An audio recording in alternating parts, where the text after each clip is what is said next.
विशाल देश है। उसकी मिट्टी में हजारों वर्ष की सभ्यता है।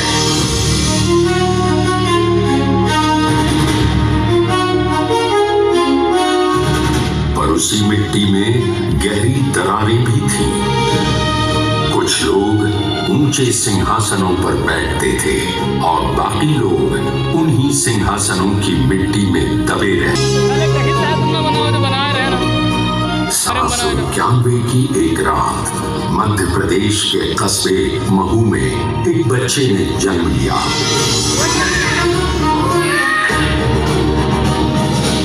कोई ढोल नहीं बजे, कोई शुभ दर्शन नहीं हुआ, कोई जाति पुरोहित नहीं आया ये कहने कि ये बालक भविष्य में महान बनेगा। पर इतिहास जानता था इस रात एक क्रांति दूत का जन्म हुआ जिसे आज सारी दुनिया डॉक्टर भीमराव रामजी आंबेडकर के नाम से जानती है।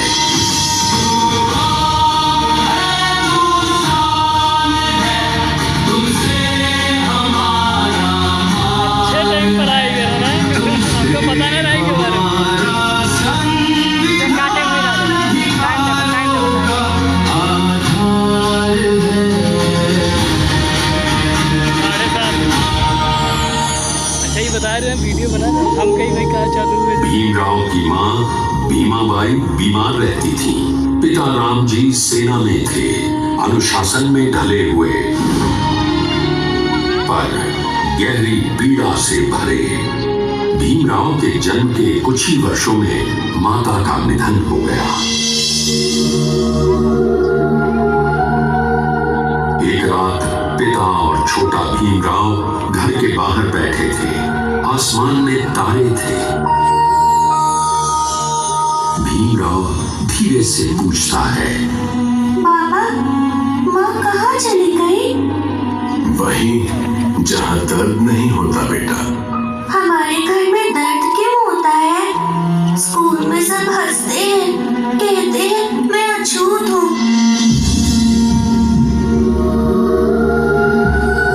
अछूत क्या होता है बाबा? रामजी के लिए ये उत्तर आसान नहीं था।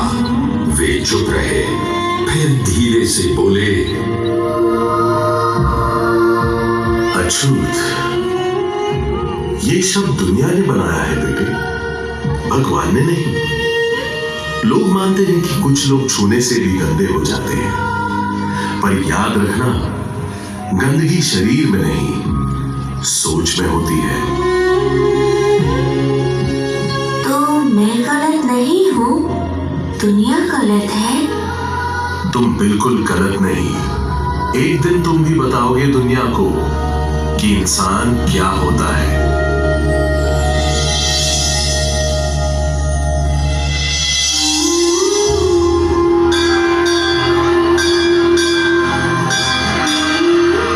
भीमराव जब 8-9 साल के थे तब एक दिन स्कूल में सारी कक्षा खेल कर लौटी। सब बच्चे मटके से पानी पी रहे थे, पर भीमराव दूर खड़े थे।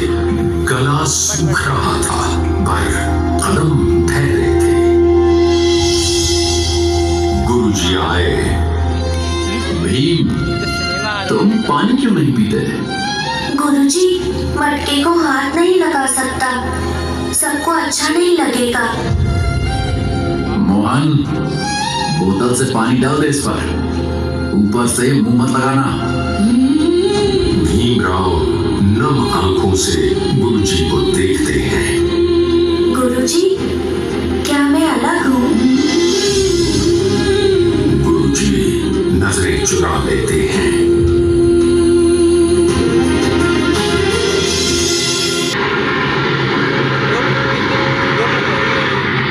एक बार पिता सरकारी काम से दूर गांव जा रहे थे। भीमराव और उनके भाई भी साथ थे। ट्रेन रात को एक छोटे स्टेशन पर रुकी। वहां से आगे जाने के लिए घोड़ा गाड़ी ही एकमात्र साधन था। पिता ने गाड़ीवान से कहा, भैया, हम तीनों को आगे वाले गांव छोड़ दोगे? परिवार को देखा, उनकी जाति पहचान ली। मुंह बना के बोला, मेरी गाड़ी तुम लोग बैठ जाओगे तो अपवित्र हो जाएगी। भीमराव ने पिता से पूछा, बाबा, हमारे साथ ऐसा ही होगा हमेशा? नहीं बेटा, एक दिन ऐसा आएगा जब लोग तुमसे रास्ता पूछेंगे, रास्ता रोकेंगे नहीं। ये रात भीमराव के दिल में चुभकर जम गई।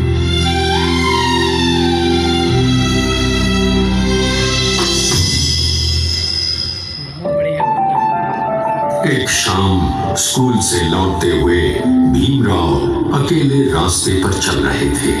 आसमान में बादल थे। अचानक बारिश शुरू हो गई। भीमराव एक पेड़ के नीचे बैठकर अपने बैग और किताबों को भीगने से बचाने लगे। वे आकाश की ओर देखते हैं। भगवान, अगर मैं इतना बुरा हूँ तो मुझे इतना सोचने की ताकत क्यों दी? अगर मैं छोटा हूँ तो मेरे सवाल इतने बड़े क्यों हैं?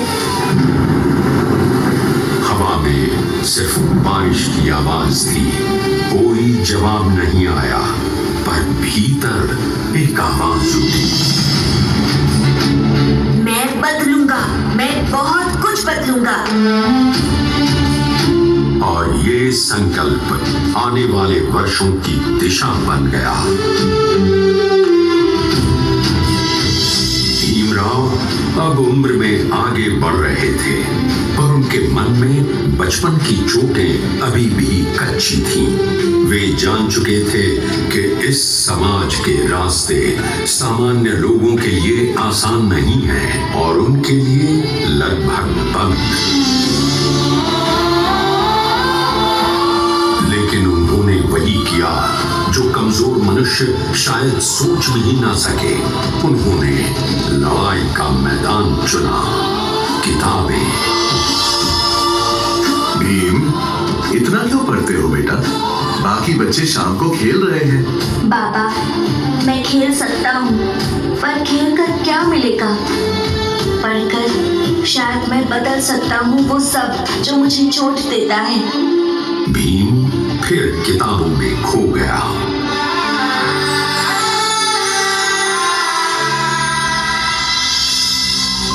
भीमराव अब बॉम्बे, मुंबई में थे। स्कूल बड़ा था, बच्चे अधिक सभ्य लगते थे, पर छुआछूत का दानव यहाँ भी मौजूद था। एक बार विज्ञान का प्रदर्शन था। बच्चे प्रयोग कर रहे थे।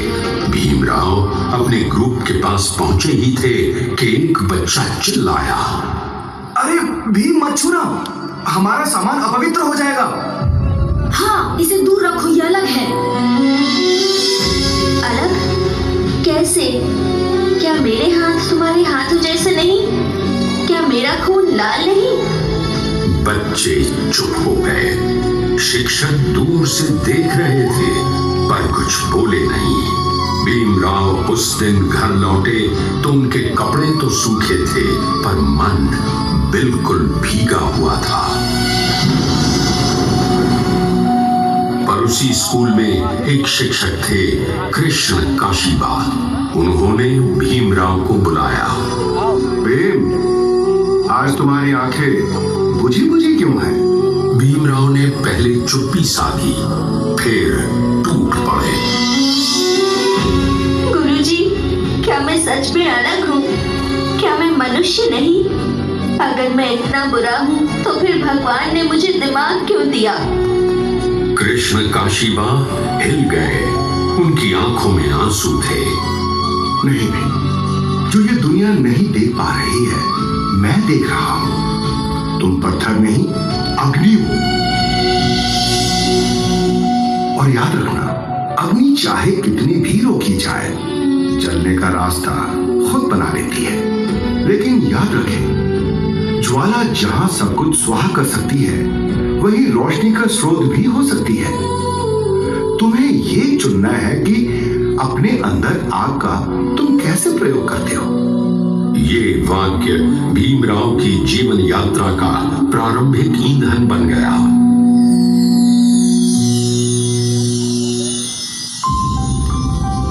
एक रात पिता ने देखा भीम, सो क्यों नहीं जाते? बाबा, एक बात बताऊं? हाँ बेटा, बताओ। सब कहते हैं ये समाज बदल नहीं सकता, पर बाबा, क्या कोई मनुष्य अपने विचार बदल नहीं सकता? बेटा, अगर कोई बदल सकता है तो तुम। मैं बस यही विश्वास लेकर जीता हूँ। समय बीतता गया। भीमराव की पढ़ाई देखकर कई उच्च अधिकारियों का ध्यान उन पर गया। एक दिन घर में डाक आई। भीम, बेटा, तुम्हें कोलंबिया यूनिवर्सिटी में पढ़ने का अवसर मिला है, अमेरिका में। बाबा, क्या मैं सच में जाऊं? हाँ बेटा, और जितनी चोटें तुम्हें मिली हैं उन सबको किताबों में दबा देना। वो रात भीमराव के जीवन की सबसे लंबी, सबसे चमकीली रात थी, क्योंकि पहली बार उन्हें लगा कि उनका भविष्य कहीं दूर चमक रहा है।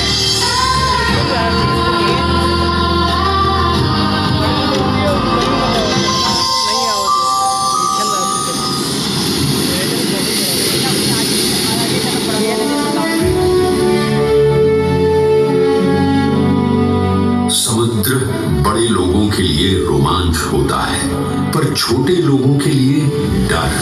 पर भीमराव के लिए ये दोनों ही नहीं था।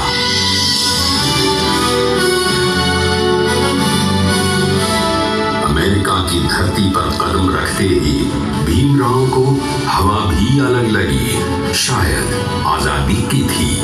न्यूयॉर्क की सड़कों पर लोग अलग अलग रंग, भाषा और संस्कृति के थे, पर एक बात नई थी, किसी की आंखों में भीमराव के लिए घृणा नहीं थी। एक दिन विश्वविद्यालय के गेट पर एक गोरी महिला मदद के लिए आगे बढ़ी। Excuse me, sir. Are you new here? Need help finding the library? Bhimrao एक क्षण के लिए चौंक गए। किसी अजनबी ने उन्हें सर कहा था। Yes, library. I want to go there. महिला मुस्कुराकर बोली। Follow me. एक प्रोफेसर दूर से देखते हुए बोले, You must be Miss Ambedkar. I heard about you. Yes, sir. I am Ambedkar from India. From India? I hear you've overcome many struggles to reach here. Struggle is the only thing I have known since childhood. Professor उनकी आंखों में गहराई तक झांकते हैं। Then remember, this struggle shapes giants.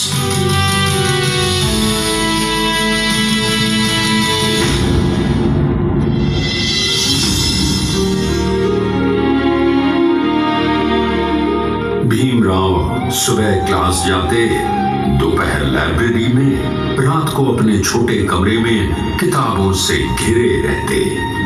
एक दिन उनके roommate ने हंसकर कहा, Ambedkar, do you ever sleep? Sleep belongs to people who don't have a war to fight. War? Which war? A war against ignorance. A war against injustice. Roommate थम गया। वो नहीं जानता था कि ये युवा भारतीय कितनी सदियों के जख्म लेकर यहाँ पहुंचा है। विदेश में भीमराव को पहली बार महसूस हुआ कि स्वतंत्रता का सुख कैसा होता है। कोई ऊंच नीच नहीं पूछ रहा था। किसी की बोतल से पानी पी सकते थे, किसी के बगल में बैठ सकते थे, किसी के साथ खाना खा सकते थे। Ambedkar, your analysis is sharper than most scholars have. Sir, pain sharpens the mind. कुछ वर्षों बाद भीमराव को उनकी डॉक्टरल थीसिस पर गोल्ड मेडल मिला। पुरस्कार समारोह में प्रोफेसर ने कहा, Mr. Ambedkar, you are not just brilliant, you are historic.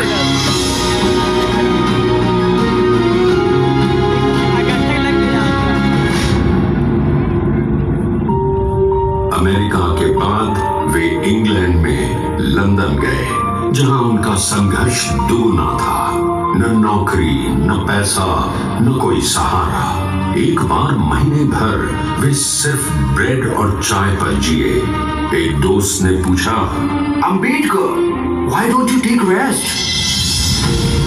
Rest. People like me rest only after the world changes. भारतीय धरा पर लौटना, अब अकेले नहीं, हथियार लेकर। उन्होंने धीरे से कहा,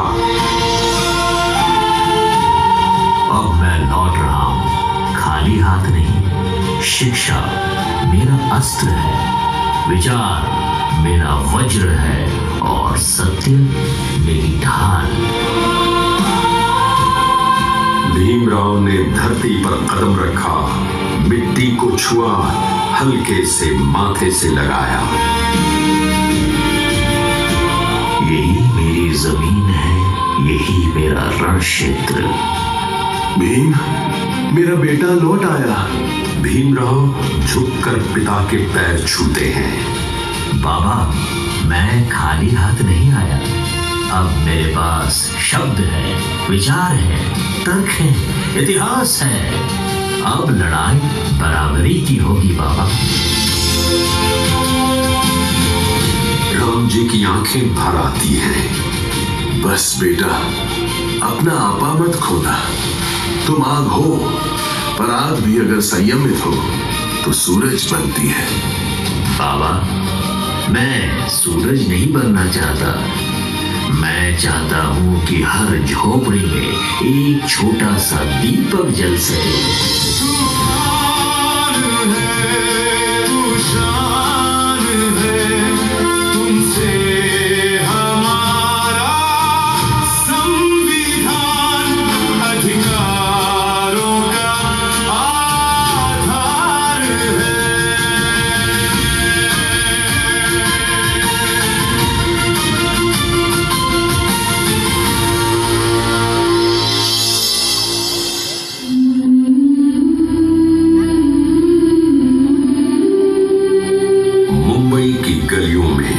जब डॉक्टर को भी छूने से डरते लोग, अब वे डॉक्टर भीमराव रामजी आंबेडकर थे। नाम के आगे डॉक्टर लग गया था, पर समाज की नजर में अभी भी वही पुरानी जाति। एक दिन वे किसी सरकारी दफ्तर में गए। फाइल में सुझाव लिखने थे। क्लर्क ने नाम पढ़कर कहा, अंबेडकर, आप वही है ना जो विदेश से पढ़कर आए हैं? जी, मैं ही हूँ। आप उसी जाति के हैं ना? आपको किस जाति का सुझाव चाहिए? मनुष्य का या किसी खास वर्ग का? क्लर्क अवाक रह गया, जुबान पर ताला। पहला भाषण जब शब्दों ने भीड़ में आग लगा दी। तुम लोग मुझे बाबा साहेब कहते हो, और जब तक तुम शिक्षा नहीं पाओगे, संगठित नहीं होगे, अन्याय के खिलाफ आवाज नहीं उठाओगे, तब तक मेरा नाम कुछ भी हो, तुम्हारी जिंदगी नहीं बदलेगी। याद रखो, शिक्षित बनो, संगठित रहो और संघर्ष करो। एक युवक ने हाथ उठाया। बाबा, हम पढ़े कहां से? स्कूल में घुसने नहीं देते, कुओं से पानी भरने नहीं देते, मंदिर में जाने नहीं देते। इसीलिए हम लड़ेंगे। जो दरवाजे बंद हैं, उनके सामने खड़े होंगे, कानून से, तर्क से, तरीके से, मारपीट से नहीं, सोच से। इस सोच से भीड़ में एक हलचल सी हुई, जैसे किसी ने सोए हुए शरीर पर ठंडा पानी डाल दिया हो।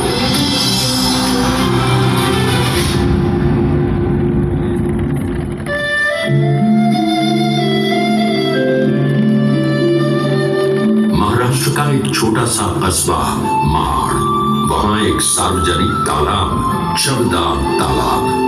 नीची जाति के लोगों को उस पानी को छूने तक की मनाही थी।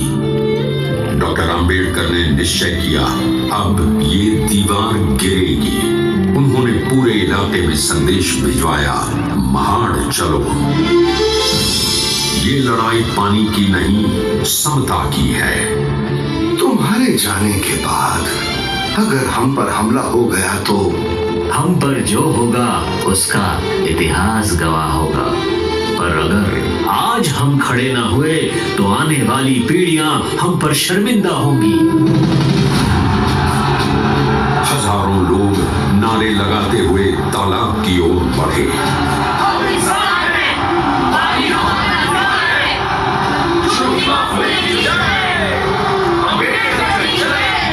तालाब के पास ऊंची जाति के लोग रोष से भर उठे थे। कुछ ने पत्थर उठाए, कुछ ने गालियां दी। एक युवा दलित लड़की ने डरते हुए कहा, बाबा, क्या सच में हम पानी छू सकते हैं? अम्बेडकर ने मुस्कुराकर कहा, बेटी, तुम इंसान हो, तुम्हारा अधिकार है। आज अगर तुम डर गई तो आने वाली तुम्हारी बेटियां भी डरेंगी। डर को यही तालाब में छोड़ दो। डॉक्टर आम्बेडकर आगे बढ़े। उन्होंने पानी की सतह पर नजर डाली, जैसे सदियों की परतें दिख रही हों। उन्होंने दोनों हथेलियों में पानी भरा, अपने मुंह तक ले गए और पी लिया।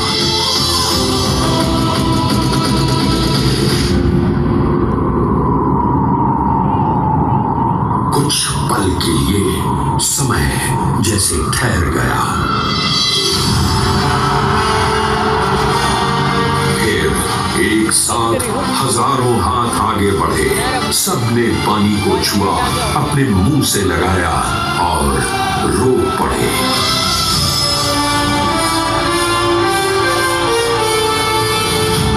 तालाब से लौटते समय भीड़ पर पत्थर फेंके गए। कुछ घायल हुए, कुछ को गालियां दी गई। एक नौजवान गुस्से से भरकर बोला, बाबा, हम भी पत्थर उठा लेते हैं, हम भी मारते हैं इन्हें। नहीं, अगर तुमने पत्थर उठाए तो यह लड़ाई दो झगड़ालू जातियों की मानी जाएगी, और अगर तुमने रखा तो इतिहास कहेगा एक पक्ष इंसान था, दूसरा इंसान बना ही नहीं। युवक का गुस्सा आंखों से आंसू बनकर निकला। उसने पत्थर फेंक दिया, जमीन पर, दुश्मन पर नहीं। भाइयों और बहनों, आज तुमने पानी पीकर सिर्फ अपनी प्यास नहीं बुझाई, तुमने अपने आत्मसम्मान की शुरुआत की है। हमारी लड़ाई किसी व्यक्ति से नहीं, किसी एक जाति से नहीं, हमारी लड़ाई उस सोच से है जो मनुष्य को मनुष्य नहीं मानती। याद रखो, कानून बदले बिना समाज नहीं बदलता। हम लड़ेंगे कानून से, शिक्षा से और संगठन से। बाबा, क्या हम कभी सच में बराबर हो पाएंगे? शायद हमारी जिंदगी में नहीं, पर तुम्हारी बेटियों की जिंदगी में जरूर।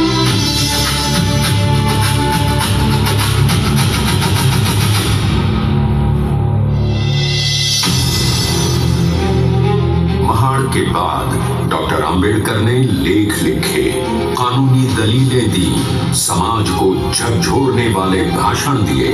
एक अदालत के बाहर एक साथी वकील ने तंज कसा, अम्बेडकर, तुम्हें क्या लगता है कागजों से समाज बदल जाएगा? कभी देखा है कलम के आगे तलवार कैसे झुकती है? वकील हंस पड़ा, पर इतिहास मुस्कुराया, क्योंकि उसे पता था ये वाक्य एक दिन सच होगा।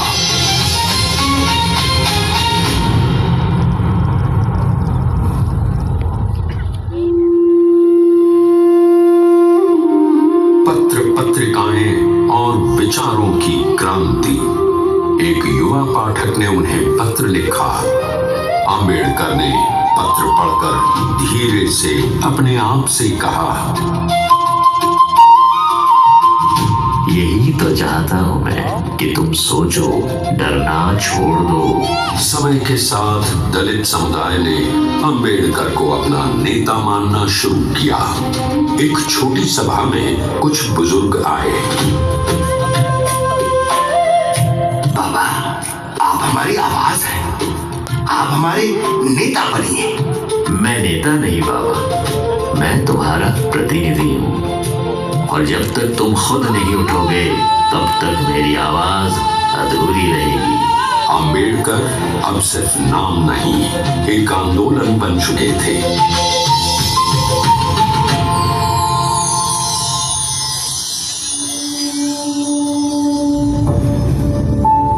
पूना पैक्ट।